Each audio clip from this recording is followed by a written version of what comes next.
Hola, en este nuevo video me gustaría hacer un breve análisis psicológico de otra novela que acabo de leer. Se llama La isla del Doctor Moreau, de H. G. Wells. Pues bueno, es una novela de 1895 de este escritor británico que es destacado en el género de la ciencia ficción y a veces se le considera el padre de este género junto a Julio Verne. Les voy a dar, como siempre, un breve resumen de la novela. Se trata de un hombre llamado Prendick que sobrevivió a un naufragio. Lo rescatan, pero el alivio dura muy poco. El barco en el que termina es raro.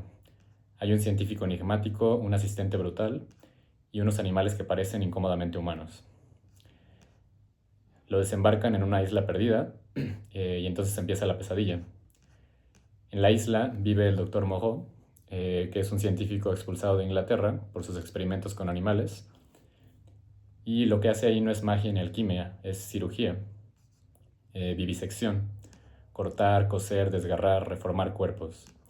Su obsesión es arrancarle lo animal al animal y forzarlo a convertirse en humano. Pero no es una transformación espiritual, es violencia pura, dolor sistemático, disciplina. De sus experimentos surgen las bestias hombre, que son como criaturas híbridas que caminan erguidas, hablan y repiten una ley. No andarás a cuatro patas, no comerás carne, no derramarás sangre. Repiten la ley como si fuera religión, como si el lenguaje pudiera mantener a raya lo que ruge por dentro. Y ahí está el núcleo inquietante del libro. ¿Qué es lo que nos hace humanos? La postura, el habla, la prohibición, el miedo al castigo. Moreau cree que la humanidad es una cuestión de forma y disciplina, que basta con imponer estructura sobre la carne. Pero la carne recuerda. Las criaturas empiezan a recaer, a volver a cuatro patas, a cazar, a oler la sangre. La ley se desgasta, el lenguaje pierde fuerza, el barniz se cae. Y Prendick, que al principio observa horrorizado a estas criaturas deformes, empieza a sospechar algo peor, que la frontera entre ellos y él es mínima, que lo humano es apenas una capa frágil sobre un fondo animal que nunca desaparece. Y cuando este científico muere, el orden se desmorona rápidamente. Sin la amenaza del dolor, la civilización de la isla se derrite. Al final, Prendick logra escapar, regresa a Londres, pero ya no puede mirar a nadie de la misma forma. Ve en los rostros de la gente la posibilidad de la recaída, la bestialidad contenida, la máscara. Y ese es el golpe final del libro. La isla no estaba lejos. La isla era un laboratorio exagerado de lo que siempre ha sido el mundo. Pues bueno, mi lectura o mi interpretación de la novela, y que quizás podría parecer demasiado obvia, es que este científico loco, Moreau, es el representante o portavoz, o incluso como una encarnación de la civilización o del proceso civilizador, que sería como el encargado de eliminar todo resto de animalidad del hombre, para que sea totalmente racional. Bueno, es lo que se esperaría, ¿no? Pero lo animal termina imponiéndose de una u otra forma, ¿no? Es como si la civilización fuera una mera farsa, un ensayo o un experimento fallido, realizado por un hombre loco y aislado en una isla perdida en medio de la nada. También es como si la civilización solo pudiera engendrar seres enfermos, en este caso de la época actual, ansiosos, deprimidos, ¿no? Deformes, deficientes, una especie de mezcla grotesca que no es ni una ni otra cosa, ¿no? Ni animal ni humano, ¿no? Y bueno, aquí es inevitable mencionar a Freud en esta obra muy conocida que se llama El malestar en la cultura, en la que dice justamente eso, ¿no? Que el precio de entrar a la civilización es la neurosis. En este video no voy a explicar qué es la neurosis porque me llevaría mucho tiempo, pero sí decir que es algo patológico, pero necesario para la sana convivencia social. Es decir, hay que reprimir esos impulsos animales, sobre todo los sexuales y agresivos. Pues sí, es como si es una ley, ¿no? Es la ley te dicta que no puedes matar a tu vecino, por ejemplo, solo porque te hace enojar, ¿no? Bueno, sí puedes matarlo, pero te vamos a castigar, ¿no? Con la cárcel, por ejemplo.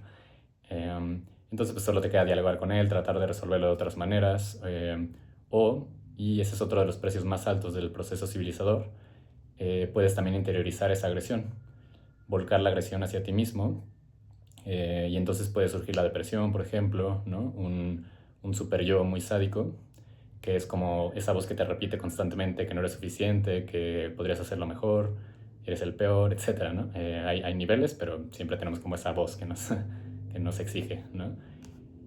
Y pues que sí acaba siendo una especie de autotortura o maltrato, que te dice como qué lejos estás de lo que quieres ser, etcétera, ¿no? Y pues bueno, por ejemplo, Nietzsche también dice que el hombre es un animal enfermo, ¿no? En parte porque vuelve contra sí mismo lo que los demás animales descargan hacia afuera.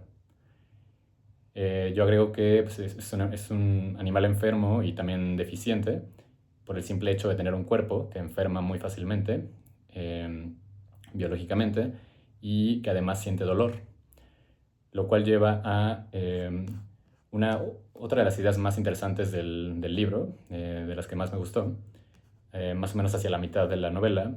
El escritor hace como una reflexión acerca del dolor.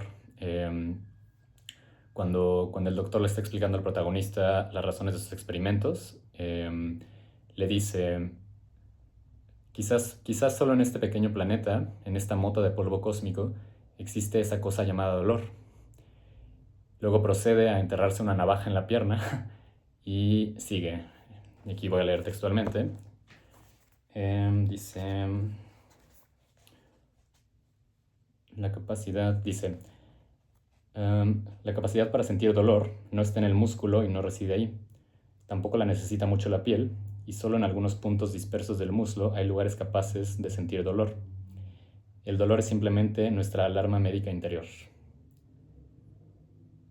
Y luego dice, por ejemplo, las plantas no sienten dolor, o no se da nada innecesario que no haya dejado de existir gracias a la evolución, tarde o temprano, ¿no? Y el dolor es innecesario. ¿Por qué me gustó tanto esta idea? Porque si lo pensamos con detenimiento, en efecto, el dolor es inútil e innecesario, ¿no? O sea, claro que tiene su función adaptativa y de supervivencia. Por ejemplo, una bacteria que empieza a proliferar dentro del apéndice y entonces la infección produce una inflamación que duele, y entonces esto funciona justamente como esa señal de alarma, ¿no? Como de que algo anda mal ahí, ¿no? Pero también podríamos contar con un sistema más eficiente y que no implique el dolor, ¿no? Por ejemplo, algo más cercano a lo computarizado, ¿no? Que te avise dónde hay algo mal, dañado, riesgoso, ¿no? Y sin embargo, ahí está el dolor, ¿no? Como esa señal. Entonces, sí, creo que sí podría decir que el dolor a fin de cuentas es innecesario y que pues es la forma evolutiva que tenemos de aumentar la probabilidad de supervivencia, ¿no? Lo cual nos lleva a otra reflexión interesante, que es si el dolor físico es innecesario, ¿cuánto más lo es el dolor mental? Que pues a fin de cuentas también termina siendo físico ese dolor mental, ¿no? Pero podríamos hacer esta distinción entre dolor y sufrimiento, que el sufrimiento ya sería como algo más psicológico o que se le agregan como las palabras para entender que duele, ¿no? Entonces decía que el hombre es un animal enfermo, ¿no? Pero ¿qué es lo que enferma al hombre? Bueno, pues muchas cosas en general, pero se podría decir que en parte lo que lo enferma es su misma complejidad, ¿no? Sabemos que existen como estos gordos manuales de enfermedades mentales, ¿no? El DSM, el CIE-10, que se actualizan cada cierto tiempo. Y entonces podríamos decir quizás que parte de lo que lo enferma, o más bien lo que lo enferma es su exceso, ¿no? En realidad es una idea que me ha obsesionado últimamente y que he tratado de plasmar en diversos cuentos. Y pues sí, la verdad es que ahorita sí me voy a promocionar un poco. Por ejemplo, en el último cuento de mi primer libro de cuentos, que se llama Triángulo, el protagonista es un adolescente que vaga por la calle y divaga acerca de distintos asuntos. Está un tanto pesimista porque viene como de una ruptura reciente y entonces se cuestiona, por ejemplo, la existencia del amor, pero también se topa en su camino con ciertas cosas ridículas y excesivas, como una limusina Homer rosa, como de estas de las quinceañeras, ¿no? Y justo como de ese quemacocos sale una quinceañera con un vestido igual excesivo como buen vestido de 15 años. Y bueno, se topa con esa Homer. Luego en un restaurante se topa a una señora atiborrada de joyas que grita y escupe una anécdota y a la que el protagonista compara con un pavo real, ¿no? Por todo el colorido. Y finalmente se encuentra con un 100 pies pequeño en un parque, lo sube a su brazo y entonces como que el insecto se va paseando por sus brazos, ¿no? Y les quiero leer como ese fragmento. Aquí estaba por casualidad en mi libro, no crean que... la página 115 dice... Ok, dice... Dejo que llegue la muñeca, el 100 pies, ¿no? Y recuerdo de pronto a la señora empulcerada. Y yo así de... está bonita la portada. Y recuerdo de pronto a la señora empulcerada y luego a la quinceañera emergiendo del largo y ridículo coche. Eso es el absurdo del hombre y lo que lo asemeja a los excesos del pavo real o del 100 pies. Así como el pavo real no necesita tanta cola con tantos colores y el 100 pies no necesita tantas patas, el hombre no necesita tanto sufrimiento. Aunque solo este último es ridículo. El insecto no se cuestiona por qué tiene tantas patas. En cambio, el hombre se da cuenta de que sufre de más, pues tiene también un exceso de conciencia que no sabe dónde poner. Y pocas veces se pregunta genuinamente por qué. Y aun si lo hace, no puede dejar de padecer. Pues bueno, les decía, es un adolescente un poco atribulado, estaba un tanto pesimista porque viene como de una ruptura reciente, pero creo que es esa misma idea que les digo que me obsesiona últimamente como del exceso, ¿no? Lo que enferma o lo que hace sufrir es como el exceso de varias cosas, ¿no? Y bueno, luego esta misma idea la retomo en otros cuentos, en otros contextos, obviamente. Por ejemplo, en el segundo libro de cuentos, en el último cuento, también la retomo de otras formas, ¿no? Ahorita ya no voy a promocionarme más, pero en realidad, pues sí, esas dos ideas, lo que representa el científico y la cuestión del dolor, son las que más me llamaron la atención de la novela y por las cuales considero que vale la pena leerla. Pero creo que otro de los temas centrales de la novela es la cuestión de la ética, porque pues toda esta cuestión del dolor se lo cuenta al protagonista porque en todo este proceso de desanimalización, por así decirlo, tortura horriblemente a los animales, ¿no? Hay un capítulo entero en el que el protagonista escucha los aullidos de dolor de alguna bestia y todavía no sabe bien qué está pasando, ¿no? Pero solo se da cuenta de que hay un animal ahí sufriendo mucho, ¿no? Y otra de las explicaciones que da, también la voy a leer. Dice, bueno, esto lo dice Moreau. Dice, verá, emprendí esta investigación y seguí el camino por el que me llevó. Esa es la única manera que conozco de llevar a cabo una investigación. Planteé una cuestión, ideé un método para lograr una respuesta y obtuve una nueva pregunta. ¿Es posible hacer esto o aquello? No pueden imaginar lo que significa esto para un investigador. Qué pasión intelectual arde en su interior. No pueden imaginar el deleite excepcional e indescriptible de esas pasiones intelectuales. Entonces, lo que tiene delante ya no es un animal, una criatura semejante, sino un problema. El dolor empático, lo único que sé es que lo recuerdo como algo que solía perturbarme hace muchos años. Yo quería, y eso era lo único que yo quería, descubrir los límites de la plasticidad de una forma viviente. Pero el resultado es una abominación, protesté. Y el otro le dice, hasta el día de hoy nunca me he preocupado por la ética de este asunto. El estudio de la naturaleza convierte al hombre en un ser tan despiadado como la propia naturaleza. He hecho mi trabajo sin prestar atención a nada más que a la indagación, que era mi objetivo, y los resultados, ¿no? Entonces, pues se podría decir que este científico aparentemente loco, es como una especie de niño curioso, experimentando, buscando respuestas, ¿no? Un niño cruel, como todo niño, antes justamente de ese proceso civilizador, y antes de la empatía necesaria para la convivencia social, etcétera, ¿no? Entonces, pues creo que este proceder pone sobre la mesa el debate de la ética en la ciencia.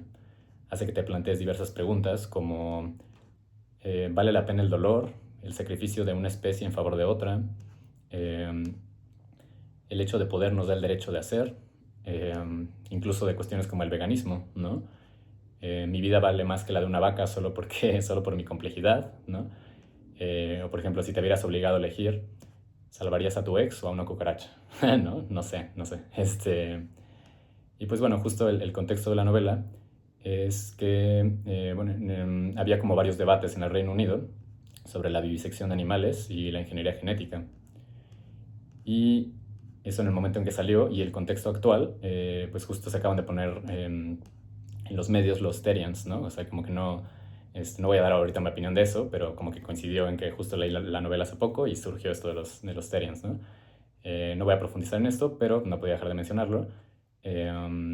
Más allá de que sea pues, una cortina de humo para otros temas políticos, el hecho es que existen desde hace tiempo, ¿no? Y a mí se me hace curioso porque es como si salieran a la calle y se burlaran de los humanos, ¿no? Se burlaran de la civilización y les dijeran como, ¿cuál civilización, no? ¿Qué es eso? No hemos aprendido nada, ¿no? En toda la historia de la humanidad, ¿no? ¿Cuál civilización? ¿De dónde sacan que hay civilización, ¿no? Y pues bueno, una última idea que me gustaría analizar es que se trata de una novela juvenil, adolescente. De hecho, es una colección de Austral que se llama Intrépida, donde sí, pues la temática es el viaje, la aventura, ¿no? Un tema como típicamente juvenil, ¿no? Y entonces lo que podríamos preguntarnos es si estas novelas son para todos, ¿no? Si se pueden leer en cualquier momento de la vida, por ejemplo, o si es mejor leerlas en su época determinada. Por ejemplo, yo hace como 2 años, cuando tenía como 29, intenté leer Confesiones de una máscara de Mishima y sentí que ya no era mi momento de leerla, ¿no? Que lo hubiera disfrutado mucho más a los 21, por ejemplo, cuando estaba descubriendo mi sexualidad, etcétera, ¿no? No, o sea, no es que sea mala, pero o sea, me estaba gustando mucho y sin embargo sentí eso, ¿no? Como que ya no era el momento. O no sé qué tanto sí puedes lograr identificarte con tu yo del pasado para disfrutarla como se debe, ¿no? Por ejemplo, esa sí me gustaría retomarla algún día, pero no sé si podré o si se trata de algo, no sé, como por siempre perdido o irrecuperable, ¿no? Como ciertas vivencias que debiste tener en la infancia o en la adolescencia, ¿no? En el caso de la novela de Wells, o sea, esta novela, nunca sentí eso mismo, como que no me dieron ganas de dejarla, pues. Bueno, la verdad sí lo hubiera dejado si tuviera más de 400 páginas, pero es una novela corta, tiene como 210 páginas, ¿no? Y está muy bien escrita, la verdad, tiene una prosa muy pulida, tiene pasajes muy bonitos, una descripción de ambientes muy bellos, amaneceres en la isla, por ejemplo, o descripciones del mar, ¿no? Lo inhóspito, lo turbulento, ¿no? Y también me ha pasado lo contrario, que he leído como novelas buenísimas, pero que siento que podría disfrutarlas más tiempo después, en unos 5 o 10 años, ¿no? Por ejemplo, la de Amor y Basura, de Iván Klima, que se volvió uno de mis escritores favoritos. Me estaba encantando y aún así la dejé. O sea, la dejé y dije, como que siento que en 5 años podría disfrutarla mucho más, ¿no? Y bueno, me gustaría hacer una reflexión final.